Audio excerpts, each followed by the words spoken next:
En ce moment, on voit à quel point, et ça on l'observe depuis, en vrai, depuis la dissolution, depuis même les récits qu'il y avait dans le monde sur la dissolution, à quel point Macron se replie de plus en plus sur un groupe restreint de macronistes convaincus, de macronistes de la première heure qui le suivront absolument partout. Je vous avais dit quand il y avait les tractations pour les premiers ministres, j'avais dit s'ils foutent le cornu, c'est vraiment qu'ils n'ont plus personne à y mettre parce que le cornu c'est le chien-chien de Macron, c'est son le plus fidèle, etc., etc. Il va subir toutes les humiliations si c'est pour, si c'est pour les beaux yeux de Macron. Ça, j'avais dit depuis le début, et c'est pour ça que quand il a nommé Le Cornu, j'étais en mode ok, donc ce sera le dernier Premier ministre, c'est fini. Après Le Cornu, le déluge, ouais, exactement. Et donc, c'est un petit peu ce qui s'observe dans tous les pans de la petite société macroniste. Mais du coup, forcément, lorsque tu es de plus en plus impopulaire, que tu fais de plus en plus claquer les portes dans ton propre camp, comme c'est le cas de Macron, hein. Macron, il y a plein, entre le premier et le deuxième mandat, t'as pas mal de macronistes qui ont un peu claqué la porte. Alors, en partie parce que c'était des gens qui venaient du monde du privé et qui se sont rendus compte que la politique fallait travailler, quoi.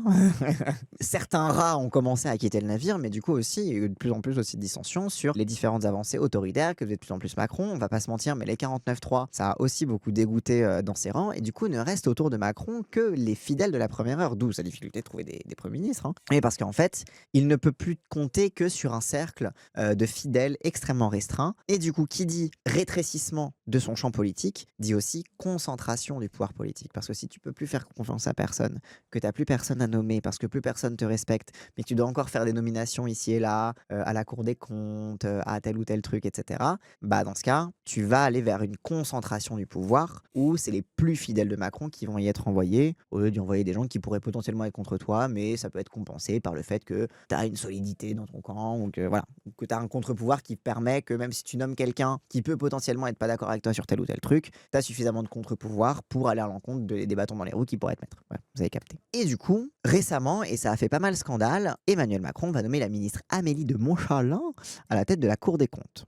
À 40 ans, la fidèle d'Emmanuel Macron, actuel ministre des Comptes publics, prendra la succession de Pierre Moscovici, parti pour la Cour des comptes européenne en janvier. Donc Moscovici, il va vers la Cour des comptes version Europe, alors du coup il est remplacé par quelqu'un. Et qui est-ce que Macron met? L'actuel ministre des Comptes publics. C'est déjà un petit problème. Si tu fous la meuf qui est responsable des comptes publics à la Cour des comptes, qui est censée être un peu plus indépendant, comment est-ce qu'on peut encore avoir confiance en la Cour des comptes? Un truc qui a du coup été relevé par Éric Coquerel, président de la Commission des finances.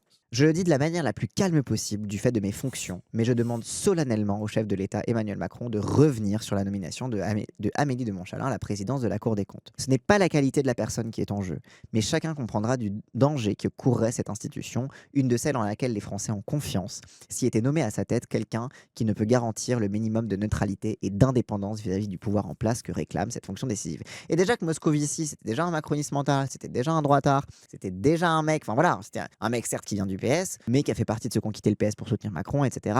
Moscovici, c'était un proche de Macron déjà de base. Mais en plus de ça, si tu nommes la dernière des dernières fidèles de Macron, bah en fait, c'est un des effets, on en parle très souvent quand on commente les pays dans lesquels la corruption est absolument partout, des pays qui ont une concentration extrêmement autoritaire du pouvoir, etc. Mais la confiance aux institutions s'érode avec la concentration du pouvoir. C'est-à-dire que la concentration du pouvoir, c'est un problème démocratique. Déjà d'une, parce que ça donne un pouvoir démesuré aux camps qui gouvernent. Ils peuvent mettre les mains partout et du coup s'affranchir de beaucoup plus de barrières de contre-pouvoir démocratique. Mais aussi, c'est un problème démocratique parce que ça érode la confiance des personnes qui peuvent avoir leurs institutions. Et du coup, bah, en fait, ça participe du désintérêt pour la politique. Parce qu'en fait, si tu nommes que tes potes absolument partout, bah, dans ce cas, tu ne peux plus faire confiance à aucune institution. La justice, les comptes publics, les trucs comme ça. En fait, si tu peux plus faire confiance en rien pour te donner ne serait-ce que l'illusion d'avoir un espace politique qui est protégé des aléas du jeu partisan. En théorie, c'est comme ça que c'est censé fonctionner. C'est-à-dire que tu as une partie partisane qui est importante pour infléchir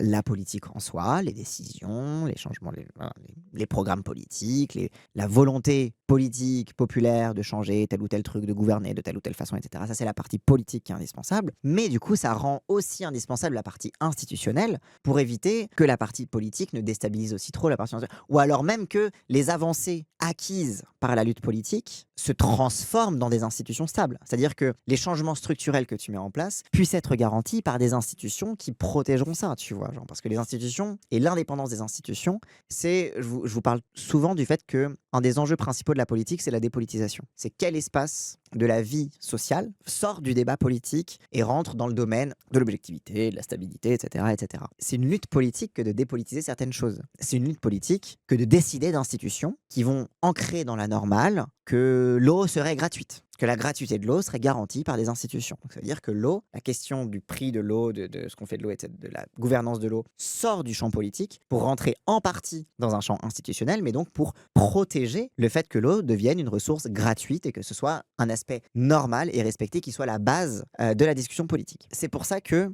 les institutions là-dessus sont très importantes et la capture des institutions définit aussi qu'est-ce qui rentre dans le jeu politique et qu'est-ce qui sort du jeu politique. Après, une institution qui bloque les mesures marketing. Non mais bien sûr, les institutions ne sont pas parfaites, les institutions sont instrumentalisées perpétuellement. Mais la confiance que tu peux avoir en l'institution, ça va être dans sa capacité à mettre en équilibre sa nature de dépolitisation des enjeux politiques. Donc le fait qu'il y a des choses qui sont genre gravées dans le marbre et auxquelles on ne touche pas. Avec les enjeux politiques et les évolutions qui se font au niveau des luttes sociales, des majorités, etc., etc. La baisse de confiance dans les institutions, je dis pas que c'est une bonne chose ou que c'est une mauvaise chose, hein, mais c'est un résultat direct du déséquilibre justement de l'utilisation de ces institutions. Du fait que tu ne peux même plus croire au fait que ces institutions défendent quelque chose qui soit ancré dans le marbre et qui soit au service du peuple. Je mets des guillemets dans tout ce que je dis, hein. Au service de la population et de sa fonction, etc. Et pas au service d'un pouvoir qui, lui, peut être soumis aux aléas de la politique, c'est-à-dire à ce que les gens ne l'aiment plus, ce qui est le cas de Macron. Et ça, être impartial, entre guillemets. Encore une fois, impartial ne veut rien dire pour les institutions, mais vous avez compris. Actuellement, méfiance dans les institutions, voire un peu peur d'elles. Bah, typiquement, la police, il y a une grande méfiance dans l'institution de la police et une grande peur vis-à-vis de la police dans une grande partie de la population, par exemple. Et du coup, cette institution-là est une institution qui subit une défiance de la population, mais aussi parce qu'on observe empiriquement que cette institution n'est pas du tout à notre service. Et qu'en fait, elle est faite pour réprimer les populations qui sont jugées comme indésirables parce que vivant dans les quartiers populaires, parce que non-RA, parce que, etc., etc., vous avez compris. Donc la police, c'est un bon exemple là-dessus. Parce qu'on ne va pas nous dire « Oh là là, vous êtes méchants », parce que c'est ce que nous dit la droite. La droite nous reproche notre manque de loyauté, carrément, à l'institution policière. Elle nous dit « Vous mettez en danger la France avec votre méfiance envers la police ». Sauf qu'en fait, ce que répondent les citoyens et les militants, c'est que non, vous avez créé les conditions pour qu'on ne fasse pas confiance à la police. Vous avez créé les conditions pour que la police soit tellement violente qu'aucune confiance n'est possible et que du coup, on n'a pas le choix que de ne pas lui faire confiance. Et c'est exactement comme la nomination d'Amélie de Montchalin. C'est pas que on serait méchant de ne plus faire confiance à la Cour des comptes, mais c'est que Macron crée systématiquement partout où il passe les conditions de la défiance envers les institutions et donc finalement de l'approfondissement de la crise démocratique. Mais parce qu'il prend des décisions antidémocratiques aussi, tu vois. En fait, il essaie de solidifier et de verrouiller son pouvoir parce qu'en fait, il a plus vraiment nulle part sur lequel s'appuyer. Et du coup, en retour, il entretient une crise politique qu'il refuse bien évidemment d'aider à résoudre par le haut, parce qu'en fait, lui, on a globalement rien à foutre. C'est exactement pareil avec les journalistes à qui en France très peu de gens font confiance. Si tu regardes les études d'opinion, oui, c'est ça. Les journalistes, c'est aussi un très très bon exemple. Les journalistes, les gens leur font pas confiance. Alors du coup, on nous fait des grandes leçons sur les plateaux télé en mode oh là là, les gens n'ont pas confiance en les journalistes, ils croient en les fake news, etc., etc. Alors qu'en fait, les journalistes et les médias, parce que j'ai pas envie de dire que c'est que la faute des journalistes, c'est aussi la faute des gens qui possèdent les médias. Les journalistes sont parfaitement responsables de cette défiance, puisqu'en fait, ils ne se comportent pas comme leurs lecteurs ou leurs non-lecteurs, du coup, s'attendraient à ce qu'ils se comportent. Et du coup, ce qu'on leur rétorque, c'est qu'ils créent les conditions de cette défiance. Et c'est un truc qu'on retrouve beaucoup dans la critique médiatique, etc., etc. Comment la ministre actuelle pourrait-elle donner un avis crédible sur le prochain budget qu'elle a elle-même préparé ? Ah bah oui, parce que du coup, si tu demandes à la Cour des comptes son avis sur le budget, éventuellement pour que la Cour des comptes te dise oui, en effet, il est déséquilibré, il est pas bien, c'est une catastrophe pour le système social, c'est des trucs que peut dire la Cour des comptes. La Cour des comptes peut très bien donner des avis négatifs sur certaines parties du budget. Sauf que elle a contribué à son écriture. On vient de voir même dans l'article de l'Opinion qu'elle était littéralement dans les négociations secrètes du soir à la bougie avec Le Cornu et Olivier Faure pour faire aboutir ce budget. Elle était littéralement dans les négociations de budget. Là, elle va se retrouver à la tête de l'institution qui pourrait être chargée de sanctionner ce budget. Donc, désolé, elle ne peut pas être crédible, par principe. Parce que se retrouve à sa tête quelqu'un qui a un intérêt politique de défendre ce budget coûte que coûte, quelle que soit la vérité, quels que soient les faits objectifs. La Cour des comptes et le HCFP, au Conseil des finances publiques, qu'elle présiderait automatiquement, ne peuvent souffrir du soupçon légitime d'être juge et partie. Parce que du coup, Éric Coquerel, du coup, il est en mode, on va la soupçonner de ne pas être neutre, et ce serait légitime, parce que sa position l'empêche toute neutralité. Mais du coup, ce serait une catastrophe, parce que du coup, on pourrait même plus faire confiance aux finances publiques. C'est sympa de valider son propre budget, c'est pratique en tout cas. Il serait très difficile, au moment où on murmure le nom d'un autre fidèle du président de la République pour devenir gouverneur de la Banque de France, de balayer l'idée que l'on cherche ainsi à cadenasser des institutions indépendantes. Parce que du coup, on revient aussi à ça, c'est que en nommant ses proches dans les institutions, il s'assure aussi qu'elle n'aille pas trop à l'encontre de ce que lui veut faire. C'est-à-dire qu'on a une pratique de plus en plus autoritaire, alors de plus en plus, ça fait 10 ans, ça fait 10 ans. Mais on a une pratique qui va de pire en pire dans l'autoritarisme. Et en plus de ça, Macron qui nomme tous ses proches à la tête d'institutions qui sont censées avoir le pouvoir de sanctionner sa politique, ou de moins donner des avis négatifs, etc. Mais alors, la Banque de France, en l'occurrence, ça peut avoir un effet de sanction et tout. Même si, bon, la Banque de France n'a jamais vraiment été très dissidente dans ses avis. Mais du coup, Macron, par ses nominations, est en train de s'affranchir progressivement de tous les contre-pouvoirs. Et encore une fois, les contre-pouvoirs sont pas parfaits, les institutions sont extrêmement critiquables, elles ne sont jamais neutres et ne croyez jamais que les institutions sont neutres. Mais du coup, il vient encore plus mettre en danger leur indépendance et s'assurer d'une concentration du pouvoir autour de sa personne et autour des personnes qui lui sont les plus fidèles, quoi. Est-ce que l'effet recherché, c'est pas justement de détruire la confiance envers les institutions? Je pense pas qu'il pense comme ça. Je pense que, d'une, il ne supporte pas d'être contredit. Toute contradiction est impossible à accepter, hein.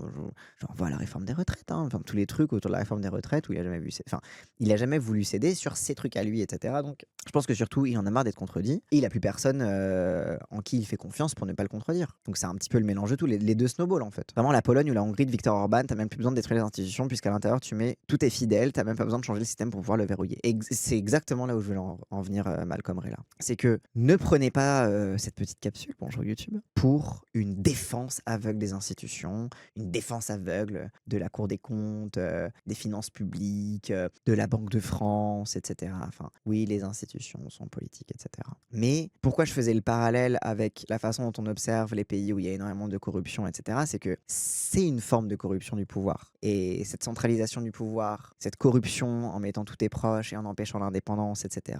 Vous savez, il y a pas mal de journalistes qui se branlent un peu la nouille sur les démocraties illibérales. Alors Orban en Hongrie, c'est une démocratie illibérale parce que techniquement il vote, mais quand même, l'opposition est un petit peu muselée et les institutions sont un petit peu muselées.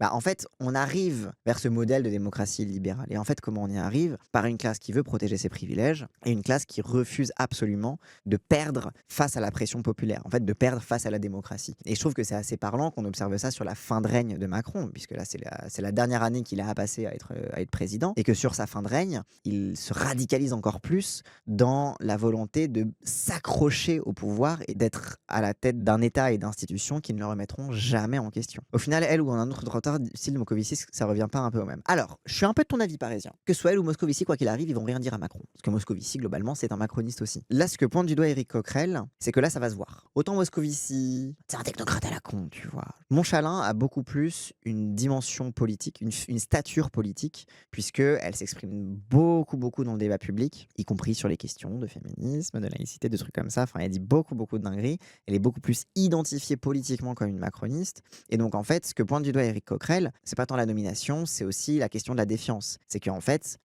genre juste, ça va être beaucoup trop gros et ça va entretenir encore plus une rupture avec la population. Voire même une désaffiliation totalement de la politique. Parce que, bon, ok, d'accord, il met tous ses proches, voilà. Je rappelle que cette meuf s'est fait battre aux législatives, elle a aucune légitimité, c'est vraiment entre ça. Ah, mais elle s'est fait battre aux législatives, derrière elle s'est fait nommer ministre et maintenant présidente de la Cour des comptes. T'inquiète qu'elle bouffe bien, hein. Bonjour monsieur. Ah bonjour madame. Oh, bonjour madame. Cette sourire, hein, ce n'est pas du tout humiliant.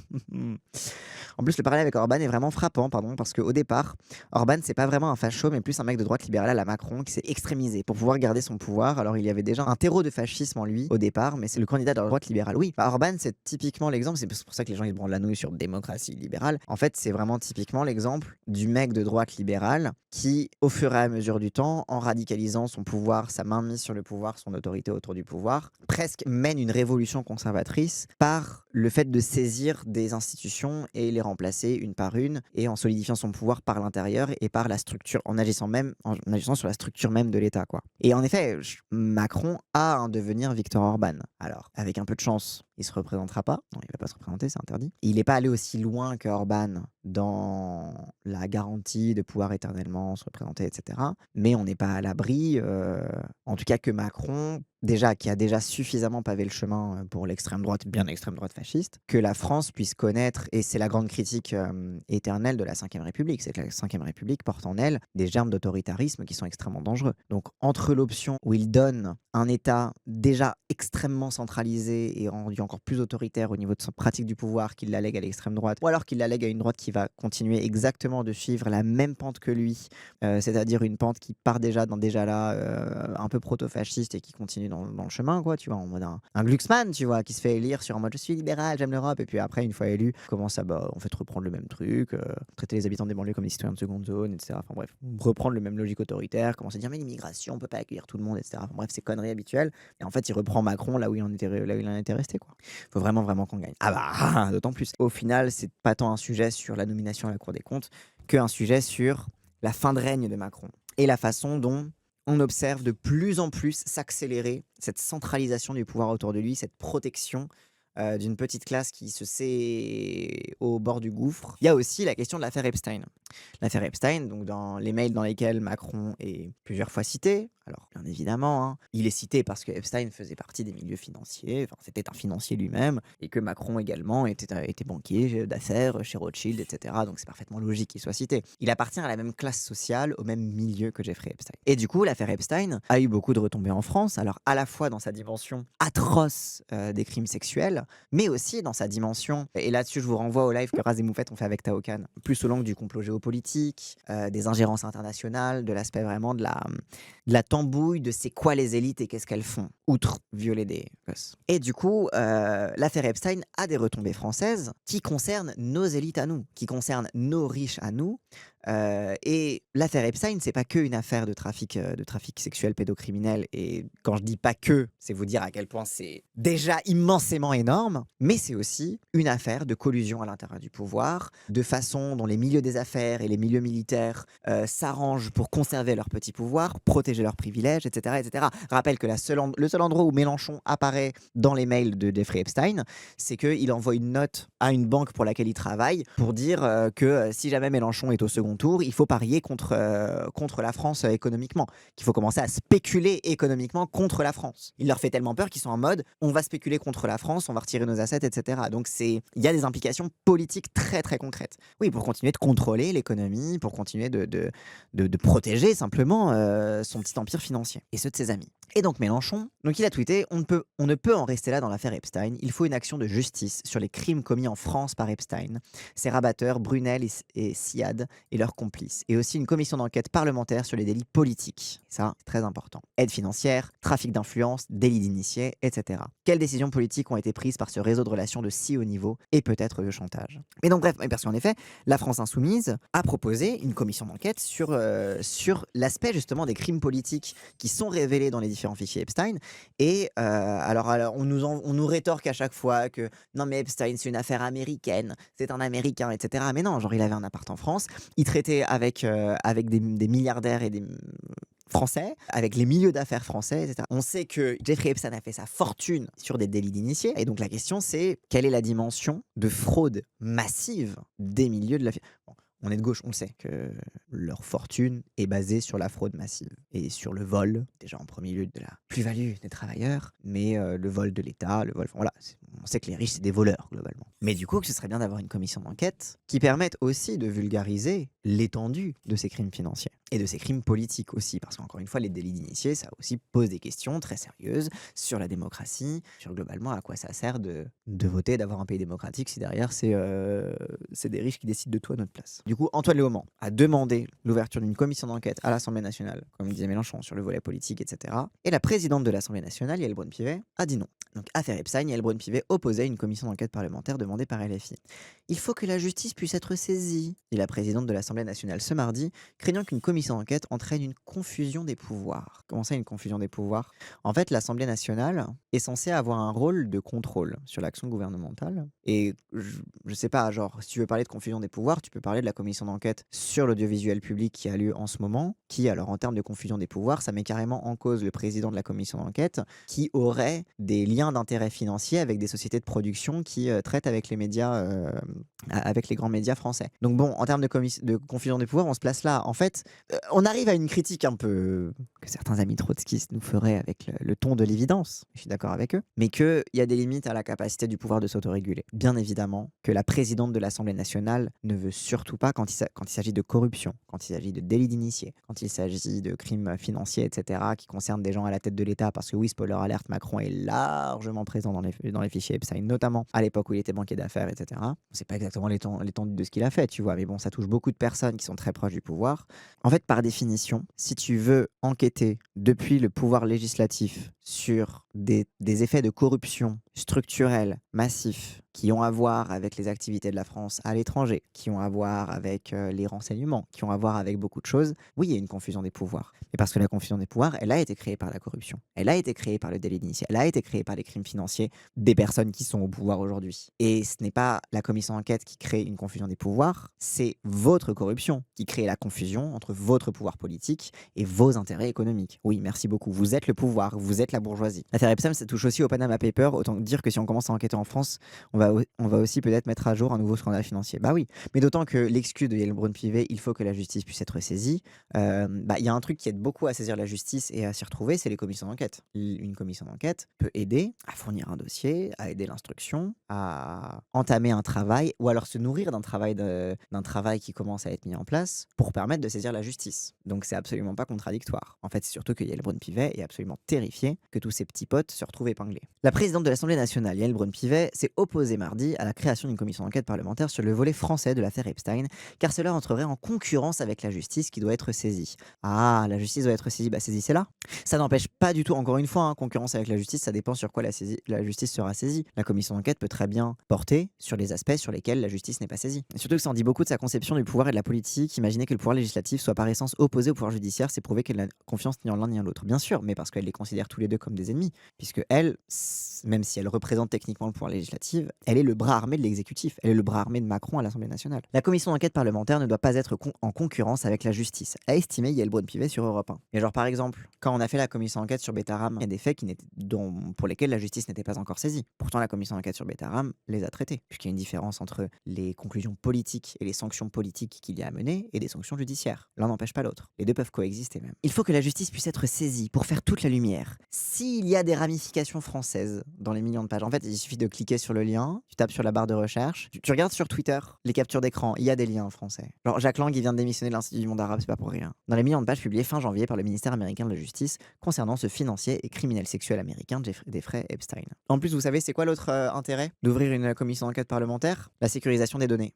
Bah oui, parce que si tu fais une commission d'enquête parlementaire, tu peux demander directement au département de la justice de te filer les données en brut. Tu peux même les stocker de ton côté et garantir d'avoir un accès permanent aux archives liées à ça et empêcher que le département de la justice éventuellement s'amuse à supprimer des preuves parce qu'ils se rendent compte qu'en fait les preuves ils n'ont pas vérifié mais ça les arrange pas. Donc un autre intérêt de la commission d'enquête parlementaire, c'est aussi de sécuriser les éléments du dossier pour éviter que justement entre les mains du DOJ américain, il ne se retrouve miraculeusement disparu. Voire même, faut voir lever l'anonymat, mais bon ça.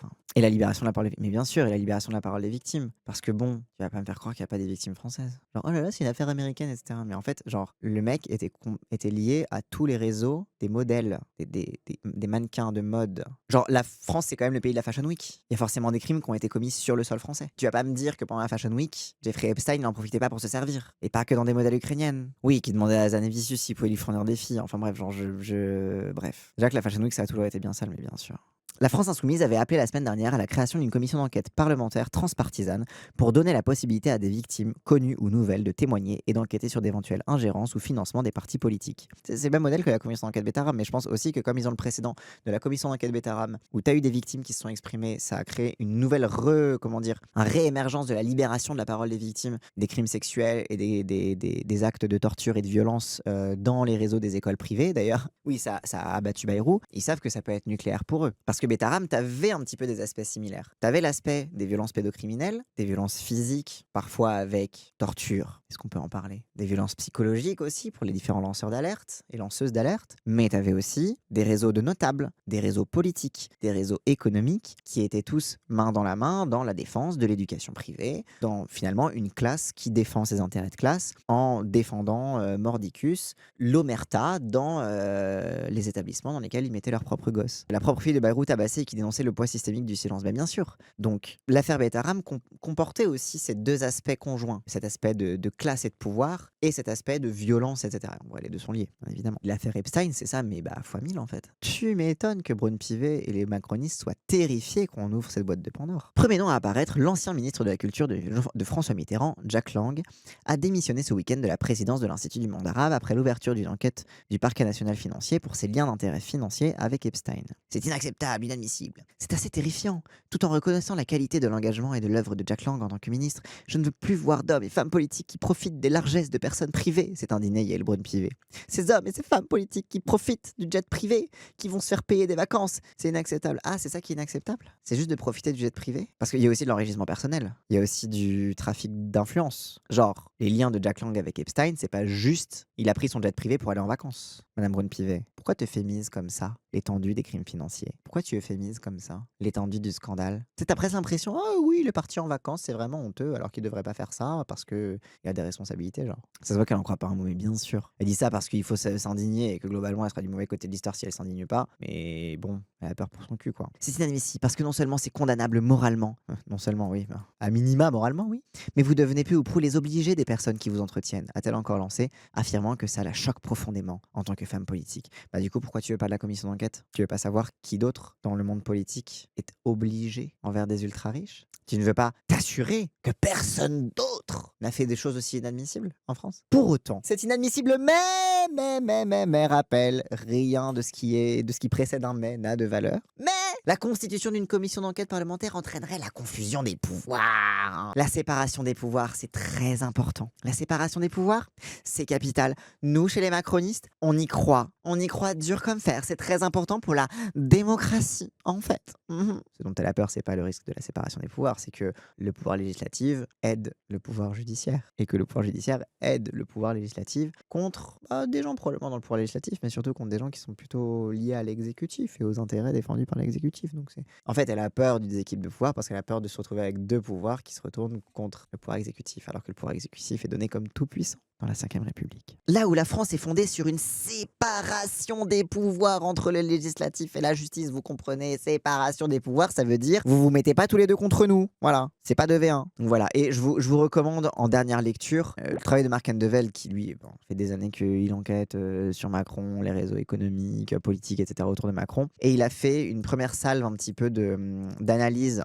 des dossiers Epstein, notamment des liens avec Macron, Rothschild, etc. Et du coup, qu'est-ce qu'on y retrouve? Donc, il parle en gros du dossier Hermès, à l'époque où LVMH veut racheter Hermès, de plein de trucs, etc., dans lesquels Epstein joue un peu un rôle de conseiller, de relais, etc., de différents ultra-riches. Enfin, c'est son métier. Epstein va conseiller sur des points très précis Ariane de Rothschild dans le conflit qu'il oppose à la banque d'affaires parisienne Rothschild & Co. et à son fondateur David de Rothschild. En gros, parce que globalement, quand on parle de Rothschild, t'as Rothschild & Co., t'as le groupe Edmond Rothschild, et en gros, il y a un bif entre les deux. Concernant l'exploitation commerciale du nom familial pour leurs activités respectives. En gros, les Rothschild, ils se battent entre eux pour savoir qui a le droit d'utiliser le nom Rothschild. En quelques années, ce dossier va envenimer les relations entre les différentes branches de la famille avant qu'un accord ne soit conclu début 2018 et la hache de guerre enterrée, au moins pour un temps. Le conseiller américain n'est pas le seul à s'intéresser à ce dossier. Emmanuel Macron a joué un rôle de réconciliation entre Rothschild & Co. et le groupe Edmond de Rothschild, m'a ainsi assuré il y a quelques années un banquier parisien, comme je l'écrivais dans l'emprise. Comme à son habitude, Emmanuel Macron a su jouer des réseaux contraires, travaillant pour Rothschild & Co. tout en ayant un pied chez Edmond de Rothschild, un rôle d'équilibriste qu'il affectionne. Ariane de Rothschild et Emmanuel Macron partagent de nombreuses connaissances communes, dont le puissant courtier en assurance Pierre Donesberg, fondation de la Diociacci, à l'origine né en 88 au sein de la compagnie financière Edmond Rothschild, ou le banquier Tidjane Thiam, directeur général du Crédit Suisse entre 2015 et 2020. Le 26 janvier 2016, Ariane de Rothschild envoie à Epstein le mail suivant. Je suis en compagnie de dirigeants des principales compagnies d'assurance françaises afin de préparer, espérons-le, de futurs investissements dans l'immobilier public. Je devrais voir Macron dans les prochaines semaines. Je déjeune demain avec Tidjane Thiam. De son côté, Jeffrey Epstein semble également connaître Thiam si on en croit le message étrange que l'avocat David Stern laisse en commentaire d'un article de presse consacré au banquier. Il était plus Yves encore, debout à nos côtés, etc. Et ça, c'est vraiment tout le taf de Marc Andevel. C'est vraiment son truc, en gros, globalement, de suivre tous les liens économiques de Macron, de son passé, de son présent, etc., etc. De venir décortiquer de l'intérieur le nœud bourgeois et capitaliste qui se situe en fait dans le pouvoir macroniste. Preuve d'attaque sur le patrimoine public, comme on a pu le constater avec Macron, la dilapidation de l'immobilier de la République. Surtout que ce ne serait pas la première fois que Macron, rappelez-vous les Uber Files, ce ne serait pas la première fois que Macron est mis en cause pour conflit d'intérêts, comme il l'a fait sur les Uber Files par exemple. Pour reprendre l'expression de Yael Braun-Pivet, où il a fait de la confusion des pouvoirs. Je vais reprendre les mots de Yael Braun-Pivet, ou sur Uber, il avait fait une confusion, comme sur McKinsey, par exemple, en effet. Donc Macron n'en est pas à ses premiers trucs. Mais jusqu'ici, l'avantage, c'était que c'était Uber. On aime bien Uber, on utilise Uber, c'est moins cher. McKinsey, bon, McKinsey, c'est compliqué, c'est des trucs de conseillers, de consultants, on comprend pas. Par contre, le lien Macron-Epstein, Epstein, c'est littéralement le visage du diable au niveau international. Alors là, les gens risquent de s'y intéresser. Donc bon, encore une fois, hein, tu vois, genre on est encore dans beaucoup de travail préparatoire sur les conséquences de l'affaire Epstein, d'où l'intérêt d'une commission d'enquête, n'en déplaise à Yael Braun-Pivet. Mais on est encore sur les travaux préparatoires, en mode bon, là on commence à retisser les liens dans ce qu'on sait déjà, des petits doutes financiers, économiques, légaux qu'on peut avoir sur Macron et ses activités. On commence à faire les liens entre bon, alors où était Epstein dans les trucs qu'on sait déjà, et après qui nous permet un petit peu de savoir, bon ok, on passe à la vitesse supérieure, est-ce qu'il y a eu de la collusion, est-ce qu'il y a eu de la corruption, est-ce qu'il y a eu des lits d'initiés, est-ce qu'il y a eu simplement une bourgeoisie qui a bien compris ses intérêts et qui se défend coûte que coûte. Donc voilà quoi. Jean-Noël Barrot avait avoué à demi-mot que Macron avait fait de la merde avec McKinsey et que ça a turbo fait perdre de l'argent à Bercy. Ah mais bien sûr, ça les a énormément ridiculisés, mais c'est parce que c'était au niveau beaucoup compte public, etc. Et aussi que globalement McKinsey, ils ont perdu de la thune là-dessus parce que ça coûtait cher pour des conseils qui n'étaient pas si intéressants que ça. Mais donc voilà, ça peut terminer, je pense, ce volet sur comment s'ouvre la dernière année du macronisme. Espérons-le, la dernière année. Le macronisme, dans un an, il est mort. Dans un an, il est remplacé par, j'espère, un mélenchonisme. On verra, on va tout faire pour. Et donc, ce qu'on a devant nous, c'est la fin de règne. C'est une fin de règne avec une concentration de plus en plus autoritaire du pouvoir et une tentative désespérée de se protéger et de protéger ses intérêts, de protéger ses proches. Et notamment, on le voit avec à quel point ça danse la bourrée au sujet de l'affaire Epstein chez les macronistes, où ils ne peuvent pas ne pas concéder que c'est un scandale, mais ils savent très très bien que s'ils commencent à ouvrir cette boîte de Pandore et surtout laisser l'opposition s'en charger, qui sont complètement morts dans le film, et que les héritiers qui essaient un petit peu de se préparer seront aussi morts dans le film. Espérons qu'on se retrouve pas avec un traitement uniquement sensationnaliste de l'affaire Epstein et qui mettent de côté les puissants, les élites, et qui ne les inquiètent pas comme elles devraient être inquiétées parce que Dieu sait qu'ils tremblent dans leur palais. Et quand vous les voyez paniquer comme ça, c'est que c'est là qu'il faut appuyer. Abonnez-vous, mettez un like et un commentaire si vous avez aimé, si vous avez trouvé ça intéressant, si ça vous a fait penser à des trucs. Partagez-moi vos observations dans les commentaires, c'est toujours positif.